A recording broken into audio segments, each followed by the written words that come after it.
আমরা যারা রাজনীতির খবর দেখি আমাদের মধ্যে এমন কেউ আছে কি যে শতরূপের ডিবেট শো টিভি চ্যানেলে দেখেনি? আপনারা সকলেই জানেন শতরূপ যখন কথা বলে বিরোধী পক্ষ চুপ করে শোনে। আমরা শতরূপের ক্ষমতা দেখেছি স্টুডিওর মধ্যে। শতরূপের কথার একটা আলাদা জাদু রয়েছে। শতরূপ যখন কথা বলে যুক্তি দিয়ে কথা বলে কিন্তু শতরূপ যখন মাঠে ময়দানে প্রচারে যায়, জনসভা করে, আপনারা একবার ভেবেছেন জনসভাতে কতটা ঝড় তুলতে পারে শতরূপ, মানুষের মধ্যে কতটা দাগ কাটতে পারে? আজকের মূল্য বৃদ্ধি বাড়ছে, এই নিয়ে অনেক নেতা বক্তব্য রেখেছেন। কতজনের বক্তব্য মানুষের মন ছুঁয়েছে, আর শতরূপের বক্তব্যগুলো একবার শুনুন। কথা বলবো আপনাদের সঙ্গে। বলতে হবে আপনার ভাষণের জন্য ওরা এরপরে বলা হবে না। আমি 2000 এই সমালোচনাটা গ্রহণ করছি। নেপালে বামপন্থীরা ছিল সরকারে, চায়নায় বামপন্থীরা রয়েছে, অতএব আমি যেহেতু বামপন্থী আমাকে জবাব দিতে হবে। আর তৃণমূলকে যেহেতু হাওড়া স্টেশন পার করলে কেউ আর চেনে না, তাই ওনার কোনো দায় নেই, আমাকে পাল্টানো কিছু বলতে পারবো না। তবে আপনি যেটা বললেন অন্য কথা, যেটা যে নেপালে এই হয়েছে সব বুঝলাম, তৃণমূল কেন চোর সেটা বলুন না। আপনার কাছে আমার প্রশ্ন, আপনারা কেন খুনে ছিলেন? বাংলার মানুষ সেই জন্য তো শূন্য থেকে মহাশূন্য পায়। ভালো করেন, তখন আপনি চুরি করবেন। এই যে চুরি করবেন, মানুষকে গিয়ে দিন, তখন চুরি করবেন। তাহলে বুদ্ধদেব শূন্য থেকে মহাশূন্য চুরি করবেন। শুনুন, বুদ্ধদেব চুরি করবেন না বলে বুদ্ধদেব ভট্টাচার্য, আরে আপনার কথাটা আমি শুনেছি, এবার উত্তরটা নিন। বুদ্ধদেব ভট্টাচার্য কাকে উদ্দেশ্য করে পদত্যাগ করেছিলেন এই কথা বলে যে চোরেদের মন্ত্রিসভায় আপনি বলেছিলেন? এই উত্তরটা দিন না। আপনি মিথ্যাচার করবেন না, আপনি বলেছিলেন মিথ্যাচার করবেন না। সালে বুদ্ধদেব পদত্যাগ করে 2021 মন্ত্রিসভার বাঁকুড়ায় ক্যান্ডিডেট করা হয়নি কেন? উনি বলেছিলেন যে আমি চোরেদের গভর্নমেন্ট এমএলএ হব না। আপনাকে 21 মমতা ব্যানার্জি প্রার্থী করলেন না, আমি এমএলএ হব না। আপনার পক্ষে বলছি, আপনি বলেছিলেন চোরেদের স্টেটমেন্ট। আরে না, স্টেটমেন্ট যে চোরেদের সরকারে আমি কাগজের কাটিং বের করে দেবো, বের করে দেবো আপনাকে যখন দেখা হবে আমি দেখিয়ে দেবো। বুদ্ধবাবু স্টেটমেন্ট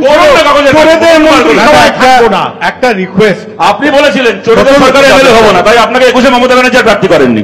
শতরূপ একটা রিকোয়েস্ট, এই ডিবেটটা দেখলে না জেনজি আরো পার্লামেন্টারি ডেমোক্রেসি সম্বন্ধে বিতশ্রদ্ধ হয়ে যাবে। সুতরাং আমরা যেহেতু জেনজিকে নিয়ে আজকে ফোকাস করছি, ওদের মেজাজটা আরো তিতিবিরক্ত করে তো লাভ নেই। আমি তো জানি যেখানে ডিবেট থেমে যায় সেখানেই জেনজি সলিউশন দেয়, কিন্তু পারহ্যাপস এই ধরনের কনভারসেশন। আমি একটা কথা বলি, দুনিয়ার লোকের সুবিধা কেন করে? যতগুলো আন্দোলন হয়েছে, হয় ছাত্র আন্দোলন, কে বলেছে পৃথিবী জুড়ে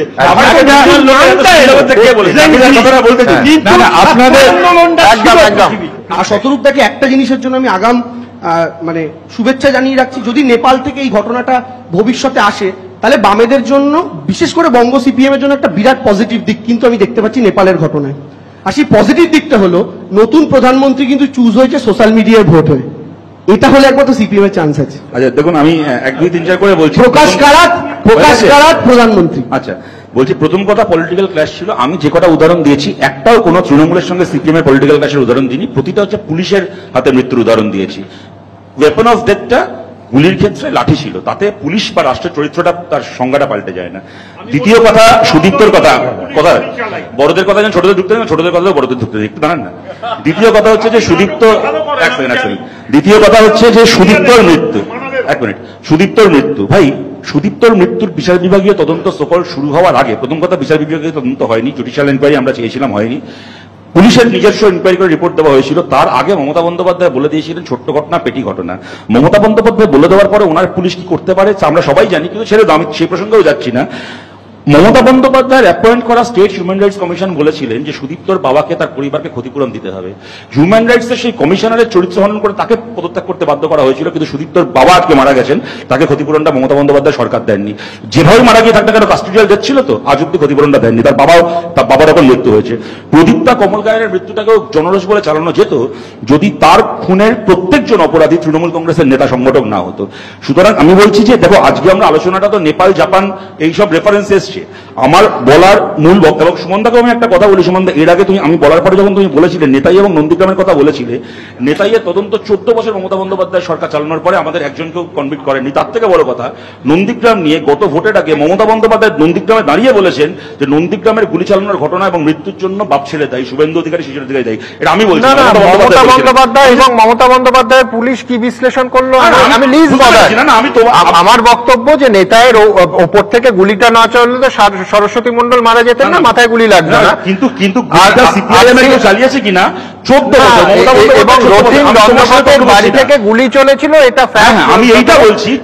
দুই হচ্ছে সিবিআইও নন্দীগ্রামের কি রিপোর্ট দিয়েছিল আমরা প্রত্যেকে জানি, কিন্তু তাতে কি গুলি চালানো হয়ে যায় না? কিন্তু আমি সিবিআই কেও বিশ্বাস করি না, সিআইডি কেও বিশ্বাস করি না, আমি খালি দেবাংশুকে মমতা বন্দ্যোপাধ্যায়কে বিশ্বাস করি। মমতা বন্দ্যোপাধ্যায় বলেছেন নন্দীগ্রামে যাওয়া হয়েছে, শুভেন্দু শিশির অধিকারী করেছিলেন। এবং আরে আমার বিরুদ্ধে বললো, আমি জবাব দেবেন, আপনি দেবেন না? আমি কাছে যাবো। তুমি প্রদীপ দাদের ক্ষেত্রে যে কথাটা বললে, আমি তোমায় জিজ্ঞেস করতে চাই, তোমাদের দলের তরফ থেকে যে ন্যারেটিভ আসে মাঝে মধ্যে, সাইবাড়িকে তোমরা গণতান্ত্রিক আন্দোলন, মানুষের ক্ষিপ্ত জনরোষ মনে করো? খুন বা